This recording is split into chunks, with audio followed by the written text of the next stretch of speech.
97.9, 105.5 KISS FM. It's Big Papa and Banna in the morning.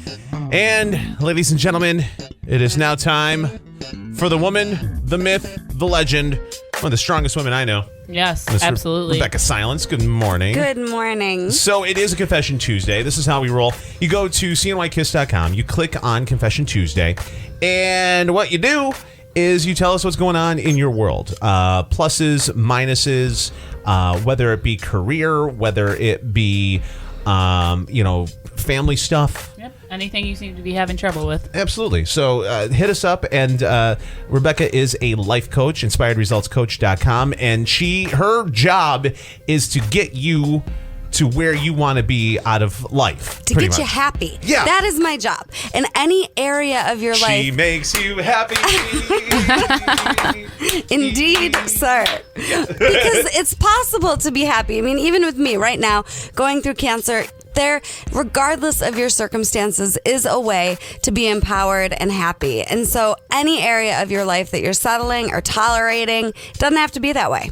And look at this. Smile on her face. I know. Smile on her face. Even though she probably doesn't feel her best today, she's still smiling. She's here. She's ready to go. She makes us happy. All right, so what I want to talk to you about today is career stuff. Okay, great. When you people get into a rut career-wise, you apply for that job, you get that job, you're excited about that job, and you're in the job. Okay. You're in it. You're in it. And you're there.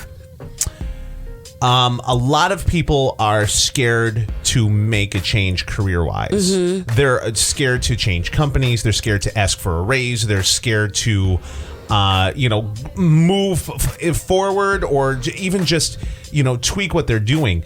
What I'm looking for and what I want to talk to you about is what is a good way if people are kind of stagnant. Because people, that's what happens. People get into, they get used to things. Whether it be, a lot of times we're talking about relationship stuff, but people also get stagnant and kind of in a rut and used to what they're used to as far as careers go and their job. Mm-hmm. And you don't really move forward. You're just kind of there and you're spinning your tires. And if you're not happy with your work stuff, a lot of times the personal stuff will get affected too. Oh, amen to that. So what I want everybody to think about with their career is you're never stuck. And there's two different types of people. There are certain types of people that like a comfortable career where they're there for 30 years and put in their time and get their retirement and they're happy to do the same job every day. That makes them happy. Right. And then there's another type of person like the three of us here, Banna and Gary and I, who maybe want a little bit more moving and shaking and not as much of the stagnant energy where things are the same. Moving and shaking makes me happy. Oh, boy. Full of it He's today. on fire this morning. 'Cause I'm happy. Okay, I'm sorry. But we all deserve to actually be happy in our career. And Absolutely. So the first thing is to ask yourself, what kind of a person are you? Are you someone who's more entrepreneurial and has that tolerance for risk? Or are you someone who wants a stable paycheck, steady job, know what you're doing all the time, go there for 30 years and retire? I think that the thing with this conversation is there are a lot of people that want to be adventurous and want to take that risk but are scared. Absolutely. And so everyone can relate to having fear stop them from taking their lives to the next level. And that's always an option, but we don't have to do that. And for me, what I want you to think about is instead of why me, right? Like instead of why should I get the promotion, I want you to think, why not you? Why not you? If anyone can get this job, why shouldn't it be you? If anyone can have the opportunity, why shouldn't it be you?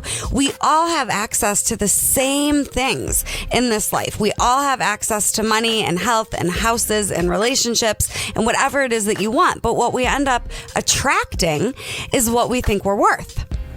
Even though all of this stuff is available to us. If I don't think I'm worth it, there's no way I'm going to ever have it. So you have to know you're worth getting more, and you have to know why not you.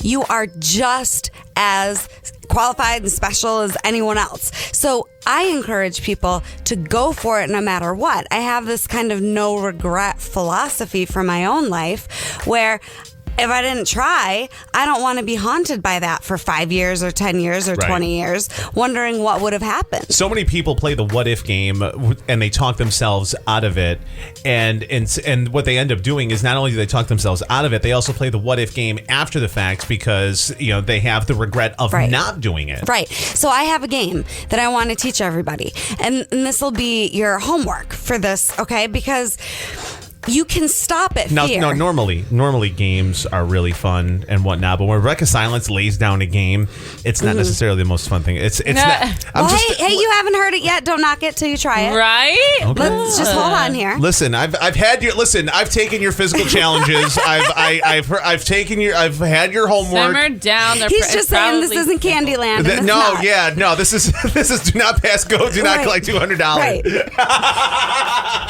I'm sorry, the game is. So here's the game. When you're up against that fear, because yes, it is easy to quit, but what are you going to be most proud of? That's what I want you thinking about. In 5 years, in 10 years, what are you going to be proud of? So try this game. When you're up against that fear-based wall and you're thinking it's impossible to go any farther, I want you to ask yourself this question. What's the worst that could happen? That's question number one. What's the worst that could happen? Identify it. Okay. I just was recently told that I have to have another surgery. I asked myself, okay, what's the worst that could happen here? Because I really don't want to have another surgery. I'm not interested in that. What's the worst that could happen? Okay. I'm out of work for X number of weeks. I'm in bed. I'm already in bed. Like once you start asking yourself what the worst that can happen is, it really takes out some of the power. Oh, it absolutely does. And then the next question is, and then what? So you identify the worst thing that could happen, and then what? Life goes on. And then what? I get to binge watch a new show, and then what? I can read a new book, and then what? Just continuing down this path of then what continues to take away all that fear-based power that is stopping you. There's nothing you can't survive. It's just a matter of what you're committed to. So it's you replace and then what? You replace the what if with and then what? Exactly. And then keep going down the and then what road as long as you need to until you feel a little bit more secure. And then... And then what's the worst that could happen? And then what's the worst that could happen? Go for it. There is a solution to every single obstacle. There is a solution to every single problem. And if you don't go for more, you will never get more. You're in charge of where that self-inflicted glass ceiling of possibility is for your life. And I want you to raise it. Raise the bar, raise that ceiling, and go for it. She wants you happy. I do. Oh, boy. Local life coach You're Rebecca worth it. Silence. This is Confession Tuesday. What's going on in your world? Go to cnykiss.com and submit your story. We'll handle it confidentially here on the air next week. And of course, you can like Inspired Results Coach on Facebook as well. Thanks, everybody. And email us. We want to know your questions. All right, we're going Yes. to break. Come back. Big Papa and Banna on Kiss FM.